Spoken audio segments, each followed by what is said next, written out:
Tony, I'm going to call it the honorary dudette, just because Tony, the dudette, Hoong. I've actually, sat in on a couple of his, he's had a bunch of webinars and things like that with SARE, and he was extremely helpful because, I'm in the deferred tax submittal club.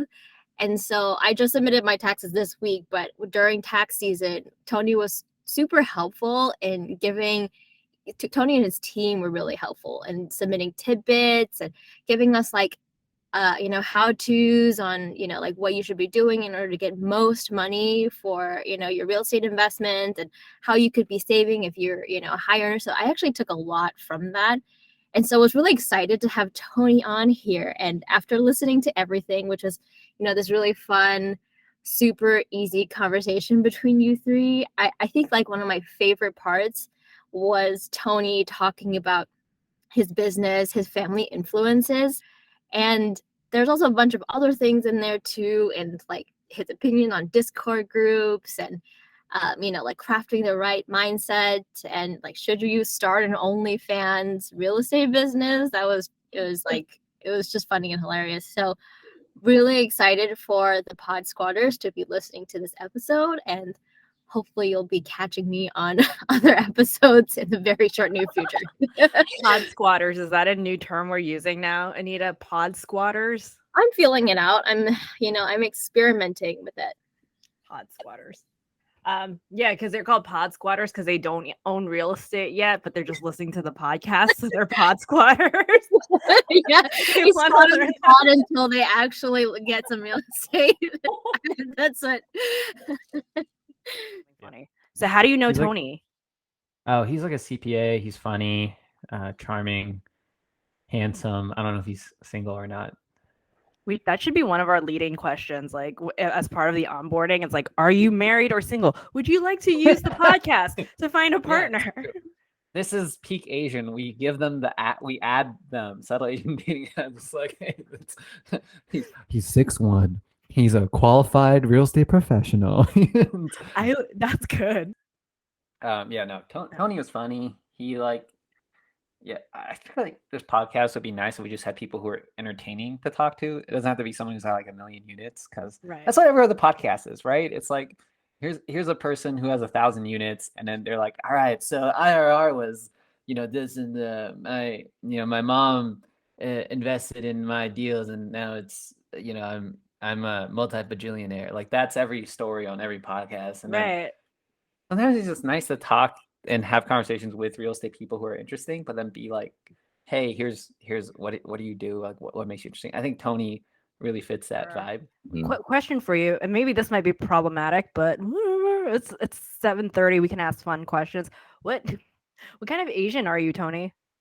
Oh, I'm Chinese. Yeah. Mm-hmm. Oh, Chinese. What region? We get really specific. What region? Oh, wow. What region? Holy cow. Downtown China. Chinatown. Yeah.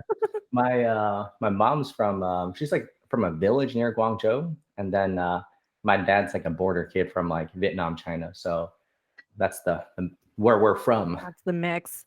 Yeah, because it's so interesting, because Nelson and I were talking about different regions, and it's interesting how it kind of like in a microcosm informs the way that they think we should be raised in America, right? Like, I feel like everyone's experience is very similar, but I think procedurally there's some variations there. Oh yeah. How so? Do you guys have like from a north region, or like a different central region, like different aspects of it? I think there's like it really depends on also like how old your parents were when they came to America too, right? That also like kind of informs how you grew up. Like, are your parents more Americanized? Are they more Asian? So what I'm curious to, because Nelson and I had talked about his upbringing, and his family is, like super Chinese, right? And then you're the more Americanized one, Nelson, right? Is that safe to say you're like the super Americanized one? So, Tony, what about you? Do your parents like speak English? Like, did you have to grow up like translating for people? Because I feel like that like leads into like our work ethic a little bit. And yeah, no, I'd say what on that side, my dad's English is like non-existent. Like, it's like there to like kind of like a full conversation's not gonna happen with him. Like, he'll kind of like stumble his way through. My mom's okay, but she's like shy. So like my whole life, and still to this day, I'm like their like messenger. So it's just like, yeah, it's their English is on that side. They just know how to work. That's kind of like their thing. That's like, cool, show up at the restaurant and just open doors and serve food. That's kind of like, you know, where they sit at. But yeah, no, it'd be a little bit different because one of their friends, they were immigrants also, but then his English was a little bit better. And then this dude went wild on real estate. Like I remember when I was like 19, he had like maybe like 40 or 45 doors. And I was like, whoa, that's just because he like knew how to transact and like they would make equal money. And he kept on telling my dad, like, you got to invest, you got to invest. But then I think he got like tangled up in the stock market, whole nother conversation. And I was just like, man. So like one dude went towards real estate, and one dude went towards stocks. You know, obviously the dude in real estate, he's a lot better off than my pops now. But yeah, no, for sure. I think language and just education would have played a big difference in their outcomes. Because when I first started doing their taxes too, it's just like, yo, where's the retirement account? So like they hadn't done. And I'm like, dude, what kind of like crap CPA were they using? And then I'm just like, oh, like Farmtown CPA, like probably doing this crap by paper, which I did learn someone in town was doing things by paper still to this day, to 2022. I was like, oh my God. So it's just unfortunate. And then it's a lot of reasons like what I do is just like not have that happen to someone else. Cause it's like, you're sitting there, not sitting, you're like on your feet for 12 hours a day. Like you could have really utilized your money. Cause like, you know, give or take, most restaurants do, you know, fair at least, you hope.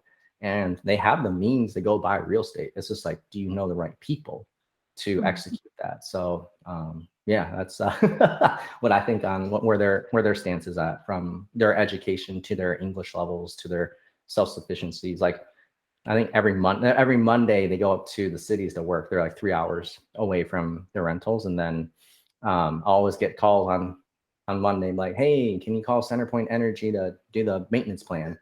And I'm just like, I just go online and click the buttons. I don't actually call them, but even that they can't manage, like internet. It's it makes like more difficult for them. Yeah. That's so interesting because I feel like a lot of our families, because I think we're all first generation, right? All three of us, we were all born here, right? Our parents kind of immigrated over from China, and then basically put in the sweat equity, like the sweat equity means like go working those long tedious hours so that their kids can be like, I'm retired by 30, 40, 35. I want to do work anymore. How can I make my money work for me? And they're just be like, dude, just grind it out. And we're just like, we saw you do it. I'm not that into it. And we're just like, what's wrong with you? These lazy American kids. But it's I feel like that kind of like is I mean, how do your parents feel about what you're doing now with the investor? Are they like super supportive of it, or are they like, that's super risky? I mean, I feel like everything that you've told me about your mom saying like, just take all the business that you can get, like regardless of whether you're like mentally fatigued from taking on like everyone's kind of like emotional burdens. Like to your point, I didn't like, this is so funny that you're saying like being a CPA is like therapy, because I almost feel like being a real estate agent is therapy too. It's just kind of like, right? Yeah, everyone needs someone to talk to. Yeah. Yeah, no, it's different on that side. It's just, well, yeah, the mental side of things. It's like, do your guys' parents believe in like mental health, mental illnesses, or no?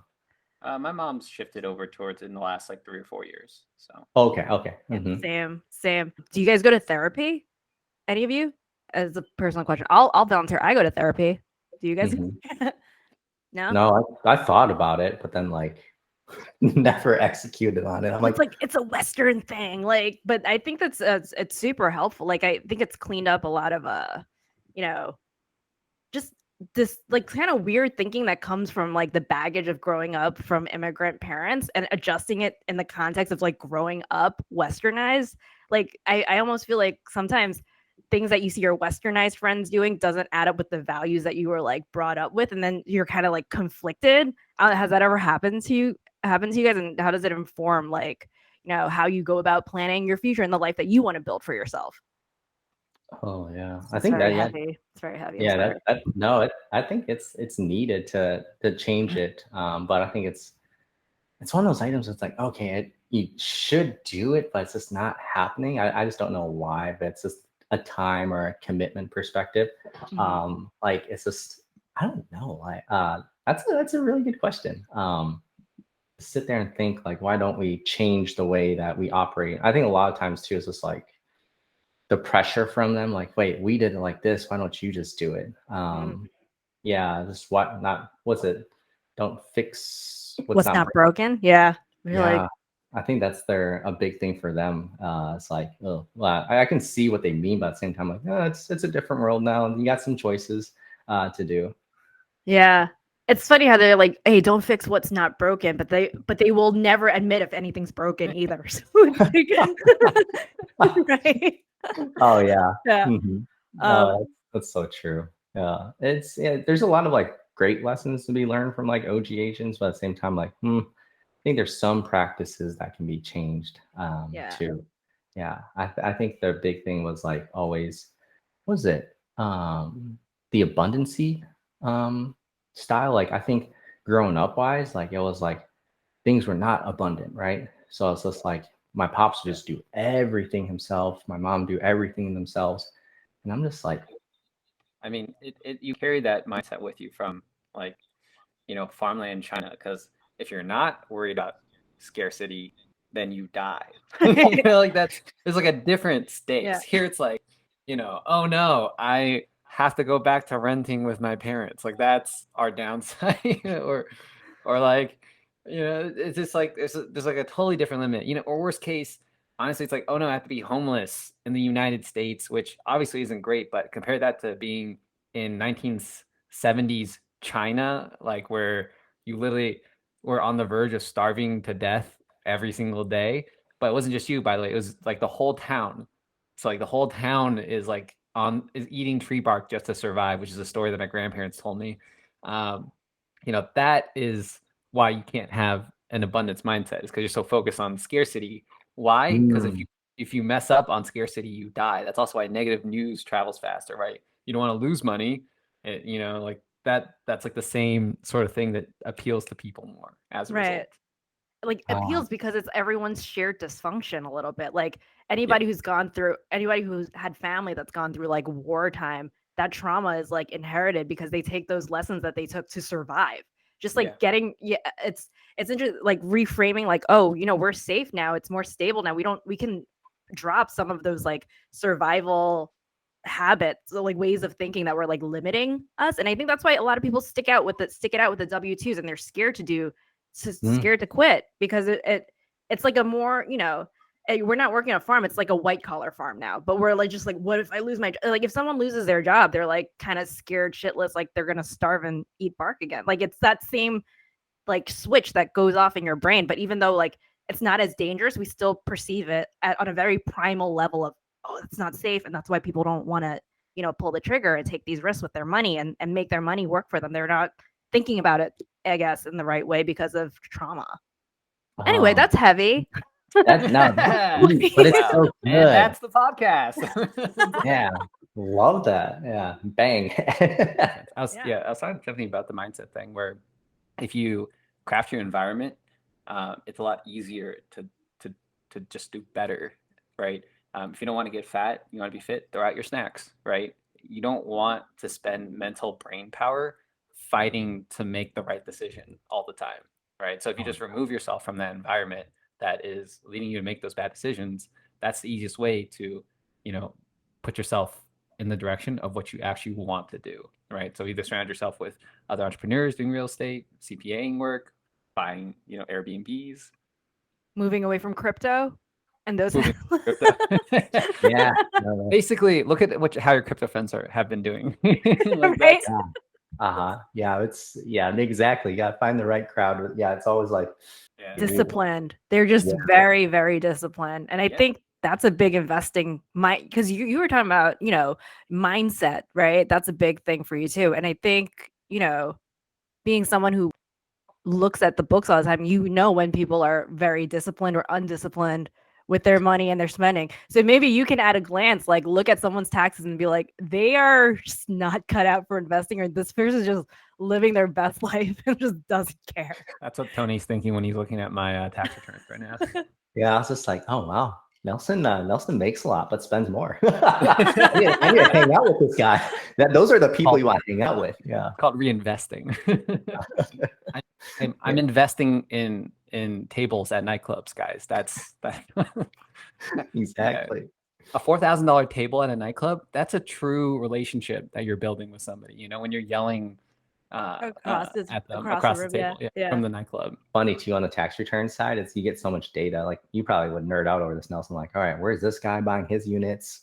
You know, where's this person putting their crypto? Like, it's like I see it all, and then I'm like, what should I be doing? And then like, for sure, don't do options trading. Like, I think in the last 2 years, I saw one person come up. Everyone just lost. Like, like I don't know, that those Instagram groups are pretty like good at advertising. I give them that. Like they're like, oh yeah, just follow join the Discord for X amount of dollars per month, and then you'll make money. And then I think everyone follows that or something, and it just looks like complete doo-doo. I'm like, dude, you owed a lot of money. Like just I always brace myself, like, don't shoot the messenger, but you owe like 5 figures in tax, bro. Like, but it was cool though. I landed a client who runs the groups, and that makes so much cash. I'm like, wow. Because he's selling the tips, because that's his insurance. He's like, well, I'm gonna lose giving these tips, but there's all these subscribers. Yeah. I was like, that's smart. You're you're not eating your own supply. Last year, I met a lot of options traders. And this year, they're like, how do I get started in real estate? So that was, I starting to turn a bit. It's not, I mean, no one really understands taxes taxes always like, we always get the butt end of everything. It's like reactive. Not no one, but 90% of the population is not proactive on their taxes. And it's an education thing. CPAs suck at communicating that. I'm trying to like change the message, but at the same time, everyone's like, you're too expensive. I'm like, all right, I'm just trying to help. Like, nothing I can do. They're like, hold on, my Discord person told me this. Why are you charging me taxes for this? How dare you, Tony? Yeah, and those Discord groups, and then the people who run it too. I mean, their flex game is good too. So like, I actually I like bought one just to like see what's all going on, just to understand it more from a tax perspective. And I can see why people like buy into it. These guys are like flexing on like their screenshots of like the big win for the day. And then their bad chops, they'll like admit it. But then they're like flexing with like, oh, the clubs, right? With the $4,000 bottles, right? And like the Lambos. And I'm like, oh my God, people like, I get the marketing. I'm like, well played. You're a really good marketer. Like you got, give them kudos. They're really good marketers. To the extent that their play options are that good, I don't know. But based off the results, I'm like, I can't be that good. But successful businesses, I think some people just don't. Some people they're trading on emotion too. So yeah, that's I like that one, because trading on emotions, that's a very highly charged thing in real estate as well, right? Like people make bad bets. Maybe Nelson, you can add to this too. Like, have either of you ever made like an emotional purchase and it was kind of like, I think we talked about this yesterday, like compounding, like you made a mistake and you're just doubling down on that mistake because you're just like, I'm so far down this way. And so I guess, has that ever happened to either of you guys that you feel comfortable sharing? Yeah, my first flip tanked. It just stayed on market for too long. And it wasn't much of an emotional buy as much as it was an emotional trust that we could sell it at a higher comp. According to the agent. And so it stalled in the market because we priced it too high, and then we just got no offers because it just came onto the market too heavily, right? So I think that was something that set me back, was an emotional trust in one aspect of it, but it was a really important aspect, right? Because I actually had a target number that I thought I was going to make, but then they were like, no, just put 20 grand more, and I was like, I'm already at the high end, like this was a lot higher than like I think I can make this for. So that was my emotional choice. What about you, Tony? Nothing that crazy, but no, I know on the renter side, I remember like when I was first like getting into just like managing those rentals for my parents, and then like my pops would always just be like, just get someone in, and then I'm like, you sure? I think we should do like like all the background checks and like call up the employers and the former landlords, and I don't know, something that you just kept on pushing me. I was like, oh, fine. You know, like, you know, I just want to get them off my back. I was just like, all right, I'll just get this thing rented. So, you know, the income would come. So I think it happened like 3 or 4 times already where I'll just like put someone in and next thing you know, like rent doesn't come. So that was just kind of more so just trying to like telling the pops to like get off my back, and then but didn't actually do like the verification part of this, right? It's like, yeah, that person's bad. That's a classic Asian kid who's been forced into labor move. Just do a bad enough job that they stop making you do the job. Yeah, 100%. Yeah. It's weaponized incompetence. That's that's a new word for it. Weaponized incompetence. Oh, that's a new one. I've never heard of that, but it's like I really like that.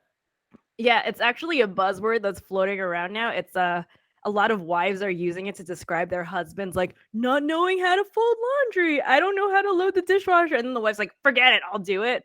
But then they're catching on that they're like, they're just pretending that they're bad at it. So they don't have to do it anymore. It's weaponized incompetence. So now you guys know you can't do that anymore. Yeah. Oh, speaking of Tony, he's gonna be at SARECon. But what's funny is Tony messaged me a few weeks ago asking me, Nelson, and Tony are in a group chat, and he asked us, "Hey, I added you to it, Anita, right? Did you? Oh wait, did I add you to it? Okay, I was like hesitant to add you to it because I made a joke and I was like, oh man, if Anita sees this joke, she might get mad at me because what happened? All right. So the risky joke that I put in there was like, oh yeah, Anita and I booked a room. Anita booked it, but she booked 1 king bed because she's gay for me. I was like, Anita, you sure there's no two queen beds? She's like, nope. I was like, all right. I thought it'd be a lot worse than that. It was not. I was like holding on to my dear life about what this joke was gonna be.